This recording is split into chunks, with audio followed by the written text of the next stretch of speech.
Hey everyone, Tka'ktath here and welcome back to another mount guide. Today I'll be walking you through all of these steps to obtain Siesbarg, an incredible flying mount that you definitely do not want to miss out on. Not gonna lie, this mount is something that's gonna take you hours upon hours of farming, but I'm here to try my best to share all of the tips I have for you to make it less of a pain. So without further ado, let's dive into the 4 steps you need to follow to get this amazing mount. First of all, this mount is earned by completing a brief quest line that involves 3 farming segments. To start the quest, you'll need to loot an item called Vial of Tka'ktath's blood. As the name suggests, this quest item drops from a rare mob named Tka'ktath who can be found atop a large platform in Azj-Kahet. Tka'ktath has a long respawn timer ranging from 6 to 10 hours, but you can always check premade groups in case someone has spotted him already. He also does have a lot of HP, which is why I highly recommend taking him down within a group, as he's very tough to solo. Luckily, you can safely kill him in a raid since loot is also personal. If you spot him, do consider starting a group to help other collectors. The item doesn't have a 100% drop rate, but it is relatively high. It's around like 70%, so it's not really bad. Once you've acquired the quest item, you'll be directed to Shalba in the City of Threats. While it's not required to be far into the main campaign, do keep in mind that the NPC will only interact with you once you have reached Renown 4 with the severe threats.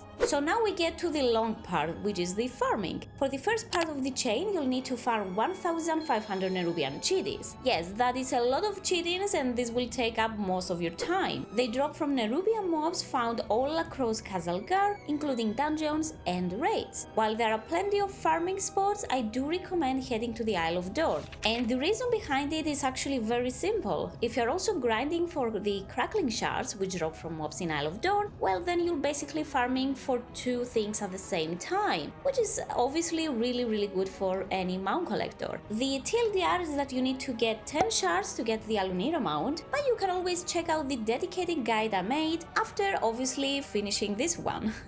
The best spot I found is in the eastern part of the Isle of Dorn near the Cinderbrew Meadery. There is a nerubian cave here, and outside of that you can find 3 additional spots packed with spiders. Unfortunately, the hyper spawn inside the cave seems to be nerfed, but if you rotate between all 4 locations that I mentioned, it should be a fairly fast farm. To make it even more efficient, you have to be in a group. 2 groups of 4 is ideal, but a full party of 5 is still a solid choice. Make sure to check LFG for other groups or even create your own. Just cycle through the 3 outside spots and occasionally getting into the cave as well for extra loot. This is the longest part of the questline, so expect to spend around 4 to even 5 hours farming to collect all of them. Do keep in mind I did this farm before everyone climbed to 600 item level, so that's why it did took so long. Now it should be a lot faster.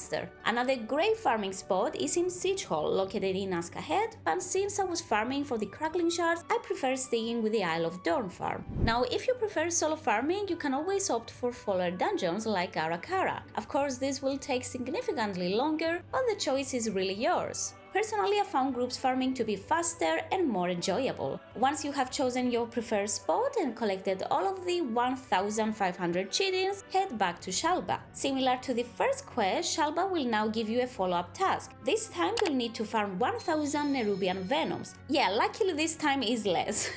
Once again, you can use the same farming spots as with the chitins, since the venoms do drop from the same nerubian mobs. I stuck with the Isle of Dorn again, as I was still farming for the Alunira mount.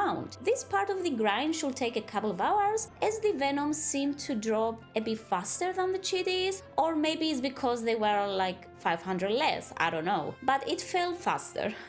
Same as with the chitins, this part can also be farmed solo via the fuller dungeons, but it will take a lot more time. For this one, you need to run the City of Threats dungeon. I haven't tried it, but this is what Wowhead and other fun sites are recommending, resetting around 19 times at the first boss. So you can either grind solo or you can grind fast with group.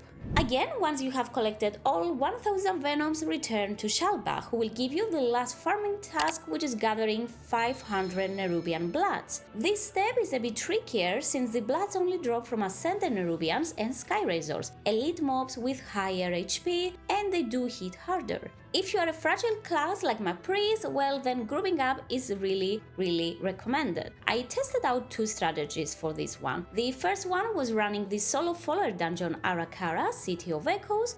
You can get around 70 to 100 bloods per run, but at 577 item level it took me roughly 20 minutes, which felt kinda slow. Like I said, I am also a paper thin priest and soloing wasn't really ideal, and followers aren't really that reliable. This approach is great if you do prefer solo content and you don't really like interacting with other people, but other than that, nothing else. So what I preferred to do instead, it was grouping up with others and farming in the northern Azj-Kahet, specifically along the road in Arathi's End. Here, the elite mobs including scarabs and nerubians all do drop blood. Having backup made it much easier obviously, and shout out to this lovely paladin who saved me I don't even know how many times. The most efficient setup is 2 groups of 4, which will trigger hyperspawn, making the farm a lot faster. This part should only take like an hour or maybe an hour and a half depending on your group strength. The better gear your team is, the faster it goes, and keep in mind that my group was around 580, so it did took us a bit longer. Now that season 1 has started and everyone is gearing up, it should be a faster grind, no doubt. If you prefer solo farming, the dungeon is still a valid option, but make sure that you can deal plenty of damage to speed things up. Usually I wouldn't recommend going solo because it takes so much more time compared to grouping up. And on top of that, collectors are some of the best people in the gaming community to play with. So yeah, like I said, the choice is yours, no judgment here. Once you have gathered all of the bloods, return to Shalba for the final time, where you have a bit of RP, and in the end you'll be rewarded with this beautiful mount. And yeah, that's pretty much it. That's how you can get Siesbarg. It does rather take a long time, but is it worth it? Well, probably yes to you, since you are still here. And thank you so much for sticking around. As always, make sure to drop a like if you found this video helpful, and please be sure to subscribe for more WoW coverage. Hit the bell as well to stay up to date. Good luck with whatever you're doing, and I'll see you all in the next one. Bye!